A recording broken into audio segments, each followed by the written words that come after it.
मेरे प्यारे दोस्तों, आज का मेरा ये वीडियो पेरेंट्स को देखना चाहिए, हर माता पिता को देखना चाहिए, हर उस गार्जियन को देखना चाहिए, चाहे वो दादा हो, चाहे वो दादी हो, चाहे वो नाना हो, चाहे वो नानी हो। क्योंकि बच्चे की जिंदगी से बड़ा कोई चीज नहीं होता है। आज सोशल मीडिया का जमाना है, इंटरनेट का जमाना है। ये इंटरनेट जहां बच्चे की जिंदगी संवारने का काम करता है, यानी बच्चे को पढ़ाने का काम करता है, यही इंटरनेट बच्चे की जिंदगी तबाह करने का भी काम करता है। अगर सही समय पर हम बच्चे का ध्यान नहीं रख पाए, सही समय पर हम कोई कदम नहीं उठा पाए, तो बच्चे की जिंदगी संवरने की बजाय उसकी जिंदगी तबाह भी हो सकती है। मैं बहुत सारे आज एक ऐसे उदाहरण बताऊंगा, बहुत सारे ऐसे फैक्ट बताऊंगा जिसको आप सुनकर आप हैरान रह जाएंगे, आपके होश उड़ जाएंगे। मेरे वीडियो की हो सकता है आपको आज कुछ क्वालिटी कम लगे, मेरे वॉइस की क्वालिटी कम लगे, लेकिन ये आपके बच्चे की जिंदगी से जुड़ा हुआ वीडियो है। आप ये एक बार वीडियो देखना जरूर, इसकी क्वालिटी को एक तरफ रखते हुए आप ये वीडियो देखना। ये पूरी तरीके से आपको ऐसा लगेगा ये आप ही की जिंदगी से जुड़ा हुआ मसला है, आपके बहुत काम का वीडियो है। चलिए मैं आज आपको बताता हूं कि आजकल के बच्चे किस दिशा में निकल चुके हैं। सारे बच्चे ऐसे नहीं होते हैं, लेकिन अगर सही समय पर अगर सही ध्यान नहीं रखा गया तो हो सकता है ये कल किसी और के संग में हुआ है, ये आपके भी साथ में हो सकता है, ये मेरे साथ में भी हो सकता है। मैं आपको एक ऐसी घटना के बारे में बताने जा रहा हूं जिसको सुनकर आपके होश उड़ जाएंगे। ये घटना अभी हाल ही में हुई है, कानपुर के शिवराज नामक गांव की ये घटना है। वहां पर क्या हुआ है, एक 17 साल की लड़की ने अपनी मां को लगातार 3 महीने तक नींद की गोलियां देती रही। और क्यों नींद की गोलियां देती रही? वो इसलिए वो लगातार नींद की गोलियां अपनी मां को देती रही क्योंकि उसे अपने बॉयफ्रेंड से मिलना था, अपने बॉयफ्रेंड के संग में घूमना था। रही जब 3 महीने बाद उसकी मां की तबीयत अचानक बिगड़ गई, खराब हो गई, उसे हॉस्पिटल लेके जाना पड़ गया, तो डॉक्टर ने पूरी जांच करने के बाद ये बताया कि इनकी तबीयत जो है अधिक मात्रा में और लंबे समय से नींद की गोलियां लेने से इनकी तबीयत खराब हुई है।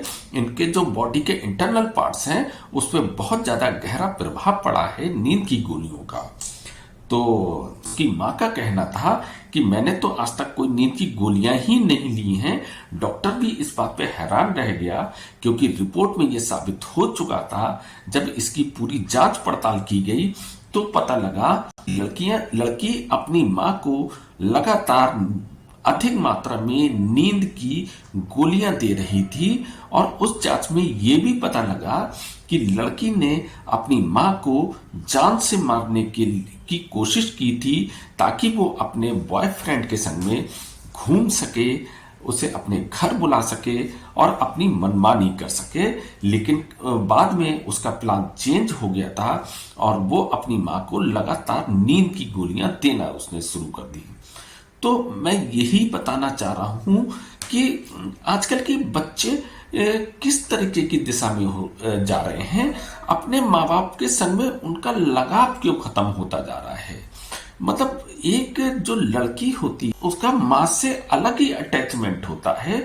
ये किस तरीके की समाज पैदा हो गया है, किस तरीके के बच्चे हो गए हैं जो अपनी सगी मां तक को मारने की कोशिश करते हैं केवल इसलिए कि वो अपने बॉयफ्रेंड के संग में घूम सके, अपनी आजादी से जिंदगी बिता सके। मैं आपको अवगत कराने जा रहा हूं, ये छत्तीसगढ़ की घटना है। वहां भी एक नाबालिग लड़की यानी 17 साल की लड़की ने अपने स्कूल के बाथरूम में एक बच्चे को जन्म दिया। यानी 17 साल की बच्ची ने स्कूल में, और वो जो स्कूल था उस स्कूल में हॉस्टल था, यानी जितने भी जो छात्राएं पढ़ती थीं वो हॉस्टल में रहती थीं और उसी स्कूल में पढ़ती थीं। तो उसी स्कूल, ये नवोदय स्कूल है छत्तीसगढ़ का, उसकी ये घटना है। वो बच्ची क्लास में बैठी हुई अपनी क्लास अटेंड कर रही थी। अचानक उसके पेट में दर्द उठना शुरू हुआ। वो टॉयलेट जाने के बहाने बाथरूम में गई और उसने बाथरूम में वहां एक बच्चे को जन्म दिया। बच्चे को जन्म देने के बाद लड़की इतना घबरा गई, इतना डर गई कि उसने उस बच्चे को, जो बाथरूम में खिड़की थी, उससे बाहर फेंक दिया। उस बच्चे को बाहर फेंकने के बाद वहां पर एक हंगामा खड़ा हो गया, वहां पर भीड़ जमा हो गई, सारे लोग इकट्ठा हो गए। बाथरूम का दरवाजा खटखटाया गया तो बड़ी मुश्किल से उस लड़की ने उसका दरवाजा खोला। फिर दरवाजा खोलने के बाद बच्चे और माँ दोनों को हॉस्पिटल में एडमिट करवाया गया। तो सोचने वाली ये बात है, क्या उस स्कूल में कोई हॉस्टल में कोई वार्डन वगैरह नहीं थी? क्या वहां पर कोई निगरानी की व्यवस्था नहीं थी? माँ बाप अपने बच्चों को इसलिए स्कूल में भेजते हैं अपना खुद का और हमारा नाम रोशन करे, लेकिन बच्चे इस तरीके की जब हरकतें करते हैं, इस तरीके के कृत्य करते हैं, तो उन माँ बाप से पूछें वो किस तरीके से अपना पेट काट काट कर अपने बच्चों को बड़ा करते हैं, अपने बच्चों को पढ़ाते हैं, अपनी खुशियों को दांव पे लगा देते हैं या खत्म ही कर देते हैं, और फिर बच्चे इस तरीके का काम करते हैं तो उनके ऊपर क्या बीतती होगी। एक घटना मैं और बताने जा रहा हूँ, वो मात्र एक 11 साल के बच्चे की घटना है। बच्चा जो था मोबाइल पे पबजी का बहुत ज्यादा आदी हो चुका था। वो दिन भर केवल मोबाइल पर पबजी खेला करता था। जब उसकी माँ ने ये नोटिस करना शुरू करा तो उस बच्चे को डांटना शुरू करा, और एक समय ऐसा आया कि माँ ने अपने बच्चे से वो मोबाइल छीन के अपने पास रख लिया। उस बच्चे को पबजी का इतना नशा सवार हो चुका था, वो इस बात को सह नहीं पाया। उसके जो पिताजी थे वो फौज में नौकरी करते थे और आसाम में पोस्टेड थे। उनकी एक रिवॉल्वर जो है वो घर पे रखी हुई थी। उसने अलमारी से वो रिवॉल्वर निकाली और माँ को गोली मार दी। तत्काल ही माँ की मृत्यु हो गई। कि बच्चों के अंदर फीलिंग ही खत्म हो चुकी है माता पिता के प्रति। एक हमारा जमाना हुआ करता था कि हम अपने माता पिता को भगवान से बढ़ के माना करते थे। हमारे पिताजी की बात पत्थर की लकीर हुआ करती थी, यानी वो हमें इतना कंट्रोल में रखते थे। हर चीज पर उनकी निगरानी रहती थी। अगर हम बाहर घूमने जाते थे तो पूरी हमसे जानकारी लेते थे। तुम कहाँ जा रहे हो, क्यों जा रहे हो, किससे मिलने जा रहे हो, कब तक लौट के आओगे। हो सकता उस समय हमें काफी इरिटेट महसूस होता हो, लेकिन आज हम जानते हैं कि वो कितना सही हुआ करता था। वो हमारी पूरी रिपोर्ट लिया करते थे, और जब हम वापस भी लौट के आया करते थे तो तब भी हमें पूरी रिपोर्ट देना पड़ती थी कि हम कहाँ गए थे, किससे मिले थे। तो ये सब चीजें देखने में बहुत सामान्य लगती हैं, लेकिन आज हमें लगता है कि हमारे जो माता पिता थे वो कितने बुद्धिमान थे। जबकि उस समय तो इंटरनेट भी नहीं हुआ करता था, तब वो इतने कंट्रोल में रख लेते थे। उस समय हमें कहीं ना कहीं हमें भी ये बात चुभती थी कि यार हर बात का हमें जवाब देना पड़ता है, लेकिन वो आज पता लगता है कि उस जवाब की कितनी वैल्यू होती है। तो आज के बच्चों पे भी ये बहुत जरूरी हो चुका है कि हम उनकी हर हरकतों पे निगाह रखें, हर उस बात को हम पूछें, हर उस बात पे ध्यान रखें। हमारा जो समय हुआ करता था वो दूरदर्शन का समय हुआ करता था। उस समय इंटरनेट नाम की कोई चिड़िया ही नहीं हुआ करती थी। अगर हमारे समय में एक कोई कॉन्डम का ऐड भी आ जाता था तो या तो हम अपना सर नीचे कर लेते थे, या इस टीवी की आवाज बंद कर दी जाती थी, या कोई ना कोई उठ के चला जाया करता था। और आजकल की कैसी पीढ़ी हो चुकी है, कितना भी खतरनाक विज्ञापन आ जाए या पिक्चर में भी कोई ऐसा सीन आ जाए, उसमें माँ बाप भाई बहन सब एंजॉयमेंट करते हैं, उसके बारे में बातें करते हैं, किसी को कुछ फर्क ही नहीं पड़ता। मैं मानता हूं कि समय के हिसाब से बदलाव होता है, लेकिन इतना बदलाव भी ना हो कि वो आप ही की जिंदगी या आपके बच्चे की जिंदगी तक तबाह कर दे। अगर आप अपने बच्चे को मोबाइल देते हैं तो जरूरी है, मुझे पता है आजकल वो पढ़ाई में भी उपयोगी है, बहुत सारे इंटरनेट से पढ़ाई होती है, बहुत सारे काम किए जाते हैं, लेकिन ऐसा ना हो कि आपका बच्चा पढ़ाई के अलावा किसी और काम में भी वो मशगूल हो जाए। क्योंकि जो नई उम्र के बच्चे होते हैं, जो टीन एज के बच्चे होते हैं, उनमें बहुत ज़्यादा उत्सुकता होती है, उनमें हार्मोनल चेंजेस हुए होते हैं, वो बहुत ज़्यादा उत्सुक होते हैं हर काम के प्रति। और ये जो इंटरनेट है, आप जो देखना चाहो, जिस तरीके के देखना चाहो, आप पढ़ाई करना चाहो आपको पढ़ाई करवा देगा, आप उससे गलत चीज़ें देखना चाहो आपको गलत चीज़ें दिखा देगा। तो ये माँ बाप की जिम्मेदारी है, ये उस हर गार्जियन की जिम्मेदारी है कि वो अपने बच्चे पे ध्यान रखे कि बच्चा किस तरीके की एक्टिविटीज अचानक करने लगा, उसकी एक्टिविटीज क्यों बदलने लगी, आखिर उसके मोबाइल में वो दिन भर अपने मोबाइल में क्या देखता है, क्या करता है, क्या वो केवल पढ़ाई ही करता है या पढ़ाई के अलावा भी कुछ कर रहा है। अगर आपके बच्चे की एक्टिविटीज चेंज होने लगे तो आप अलर्ट हो जाइए, आप उस पर ध्यान रखना शुरू कर दीजिए। हो सकता है बच्चा इरिटेट होगा, आपसे बहुत ज़्यादा तेज आवाज़ में भी बोलने लगे, क्योंकि आजकल के बच्चे अपने माँ बाप से तेज आवाज़ में बोल लेते हैं।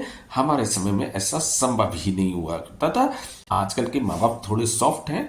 और चलो खैर, इस बात पे मैं कोई बहस नहीं करना चाहता कि नहीं आज भी वो मारा पीटी होना चाहिए, लेकिन हाँ, बच्चे पे कंट्रोल होना बहुत जरूरी है।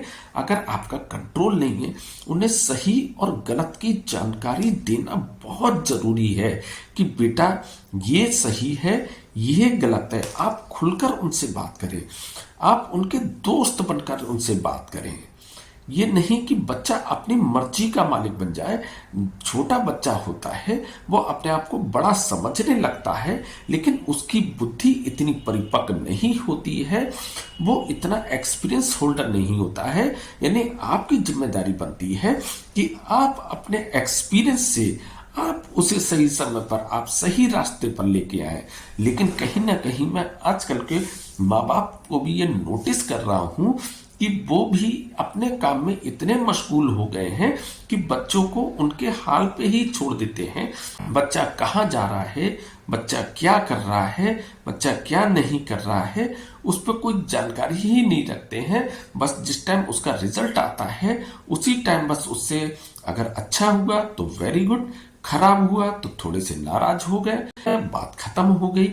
लेकिन अगर आपने सही समय पर, जो जिंदगी की असली परीक्षा होती है, अगर आपने अपना एक्सपीरियंस उस टाइम उससे शो नहीं करा, इस टाइम उसको गाइड नहीं करा, तो किस बात का आपका एक्सपीरियंस, किस बात की आपकी जिंदगी, किस बात की आपकी मेहनत, जो आप मेहनत अपने बच्चों के लिए कर रहे हो, बच्चा ही अगर गलत निकल गया, बच्चा ही कोई गलत काम में फंस गया, फिर आपकी क्या मेहनत का फायदा। किसी हमारे समय में तो माँ बाप के काफी ज्यादा बच्चे हुआ करते थे। अगर एक बच्चा गलत निकल जाए, दो बच्चे गलत निकल जाए, तो माँ बाप की जिंदगी फिर भी खत्म नहीं होती थी, क्योंकि उनके 2-4 से ज्यादा अधिक बच्चे होते थे। कोई ना कोई तो बच्चा लायक निकलेगा ही निकलेगा। और फिर उस टाइम ज्यादातर सरकारी नौकर हुआ करते थे, और उस टाइम पेंशन का भी प्रावधान हुआ करता था। अगर कोई भी बचे हो तो माँ बाप उस पेंशन के दम पर अपने स्वाभिमान से जिंदगी जी सकते थे। आजकल के लोग, जैसे मेरी पीढ़ी है, ये प्राइवेट जॉब में है, पेंशन का कोई नामो निशान नहीं है। आपने जितनी भी मेहनत करी, जितना भी आपने पैसा कमाया, सब बच्चे की अपनी पढ़ाई पर लगा दिया, पूरी तरीके से उसके ऊपर झोंक दिया, सब कुछ बच्चे पे आपने निछावर कर दिया। अगर वो बच्चा लायक निकल जाता है तो बच्चे की जिंदगी के साथ साथ आपकी भी जिंदगी बन जाती है। अगर वो बच्चा नालायक निकल गया तो बच्चे की तो जिंदगी खराब हुई हुई, आपकी भी जिंदगी खराब हो जाती है। तो बच्चे को आप छूट दो, लेकिन इतनी छूट मत दे दो कि उसकी जिंदगी ही खराब हो जाए, उसकी जिंदगी बिल्कुल पूरी तरीके से मिट जाए। तो माँ बाप की जिम्मेदारी बहुत बनती है अपने बच्चों को, खास तौर से जब वो 14 साल के होते हैं, क्योंकि उस टाइम में बच्चा जो होता है बहुत ज़्यादा उसमें चेंजेस शुरू हो जाते हैं, हार्मोनल चेंजेस उसमें शुरू हो जाते हैं। बच्चा नई ख्वाहिशें उसके अंदर पैदा होने लगती हैं। बच्चा कुछ अलग ढंग से सोचने लगता है, वो अपने आप को बड़ा महसूस करने लगता है। उसे लगता है कि मेरे माँ बाप को ये कुछ नहीं आता, यानी मैं ही सब गुण संपन्न हूँ। लेकिन आपकी जिम्मेदारी बनती है, नहीं बेटा, अभी तुम इतना नहीं सीखे हो। मैंने अपनी इस जिंदगी में इतना एक्सपीरियंस जो गेन किया है वो इस पूरी दुनिया से लड़ते हुए और प्रैक्टिकली सीखा है। अभी तुम वो नहीं जान सकते जो मैं जान सकता हूँ। तो 14 साल से लेके 21 साल तक करीब बच्चे पे बहुत ज़्यादा निगाह रखने की ज़रूरत होती है।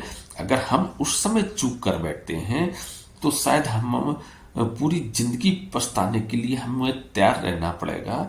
आप कहने को तो बहुत कुछ कह सकते हैं, जैसे आजकल के बच्चे हैं हर चीज में जिद करते हैं। खाने से लेके हम अपने समय में सादा खाना खाया करते थे, रोटी है, चावल है, यहीं तक सीमित। लेकिन आजकल के बच्चे मैगी है, मोमो है, चाउमीन है, ये सब चीजें भी कभी कभी जरूरी होती हैं। लेकिन आजकल के माँ बाप भी जो होते हैं वो इतने सॉफ्ट हो चुके होते हैं कि पूरी तरीके से छूट, बच्चा जो चाहता है वो खाता है, जो चाहता है वो करता है। हमारे समय में हमारे पिताजी, अगर हम 3 भाई थे तो तीनों भाई की जब कपड़े बना करते थे तो एक ही थान में से पैंट का पीस आ जाता था, एक ही थान में से कमीज का पीस आ जाता था। यानी तीनों की पैंट एक सी, तीनों की कमीज एक सी। यानी हमारे अंदर नक्शेबाजी यानी फैशन का कोई क्रेज ही नहीं था। हमें नए कपड़ों का शौक हुआ करता था कि तीनों ने एक सी पैंट पहन ली, तीनों ने एक सी शर्ट पहन ली। लेकिन आजकल के बच्चे इतने अवेयर हैं कि उन्हें इस मौसम में ये कपड़े, इस त्योहार पे ये कपड़े, इस शादी में ये कपड़े, यानी बहुत ज़्यादा वो शायद उस टाइम हम बहुत बुद्धू थे या आजकल के बच्चे बहुत एडवांस हैं, ये एक अलग विषय है। लेकिन कुल मिलाकर बच्चों के शौक पूरे करिए, लेकिन शौक पूरे करते करते कहीं उन्हें गलत तरफ आप ना धकेल दें। बस मेरी यही गुजारिश है। मुझे जो सही लगता है वो मैं कहता हूँ, बाकी आप विचार करना कि आपके बच्चे के लिए क्या सही है और क्या गलत है। अगर आपको मेरा वीडियो पसंद आया हो तो प्लीज़ लाइक करना, शेयर करना, सब्सक्राइब्स करना और कमेंट्स जरूर करना यार, क्योंकि कमेंट्स मुझे बहुत अच्छे लगते हैं। तो फिर मिलते हैं नेक्स्ट वीडियो में। Thank you very